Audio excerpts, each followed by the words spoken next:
కదా అదేనండి, అదే అడిగితే అది పై నుంచి రావాలి, ఆర్డర్ వస్తే ఇస్తామన్నారు. మరి అదేంటి చంద్రబాబు నాయుడు పరిపాలన చాలా అద్భుతంగా ఉందని చెప్తున్నారు. మరి చెప్పుకుంటున్నారు, మా లాంటికి ఏం తెలుసండి ఇంకా చెప్పుకుంటూ అంటాం. అదే పేపర్ లాంటిలో సర్వేలు కూడా చేసి చంద్రబాబు నాయుడు ప్రభుత్వం అద్భుతంగా ఉందని చెప్తున్నారుగా. మరి మీ ఎవరో తెలియజేరా ప్రపంచానికి? మీటింగ్ వల్ల ఏమైనా ఉపయోగం కనబడుతుందా? తర్వాత మేము వాదిస్తున్నాం, కోర్టులు పెట్టేమని చెప్పుకుంటున్నారు.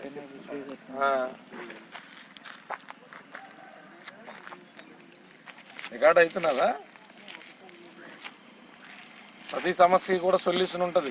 అంత అబద్ధమేనండి. ఎన్నిసార్లు పెద్ద అధికారులతో కూడా చెప్పానండి. చెప్పి మా ఇల్లు అంటే అసలు వర్షం వస్తే భయంగా చెమ్మలాగేసుకుంటున్నామండి. పడిపోద్దు ఏమని భయమే పుడుతుంది. మరి చంద్రబాబు నాయుడు మళ్ళీ ఓటేస్తావా? బాగుంది, ఆ సమయం మనం చెప్పలే కదండి. సరే, ఏం టెన్షన్ పడద్దు. పవన్ కళ్యాణ్ గారిని తీసుకొద్దాం ఇక్కడికి. పవన్ కళ్యాణ్ గారు తెలుసా? పవన్ కళ్యాణ్ తెలుసా? జనసేన పార్టీ. అది ఇంకా ఆయన సినిమాలు చేయర్లే, జనాల కోసమే పాటుపడుతున్నాడు. ఖచ్చితంగా ఆయన పోలవరం నిర్వాసితుల గ్రామాల్లో తీసుకొద్దాం. మరి జనసేన కోటేస్తావా? పని చేయిస్తే బాగుంది. మరి ఎవరైనా ఉపకారం చేసే వాడికి కడతాం కదండి. రైట్, ఖచ్చితంగా కలుస్తాను. మేమంతా ఉన్నాం, దేనికి టెన్షన్ పడద్దు.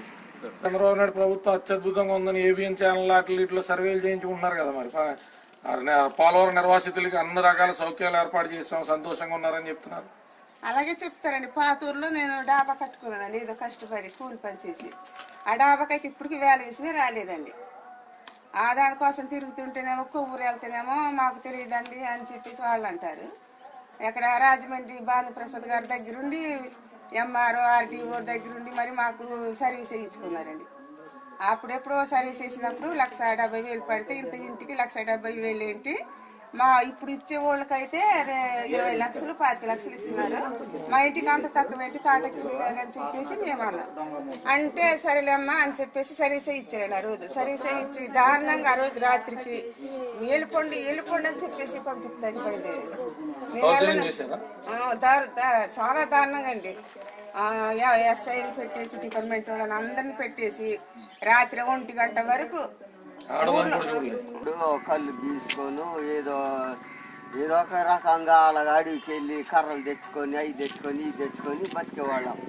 మరి ఇక్కడికి తీసుకొచ్చి పడేశారంటే మా వంక వాడి చూస్తలేదు.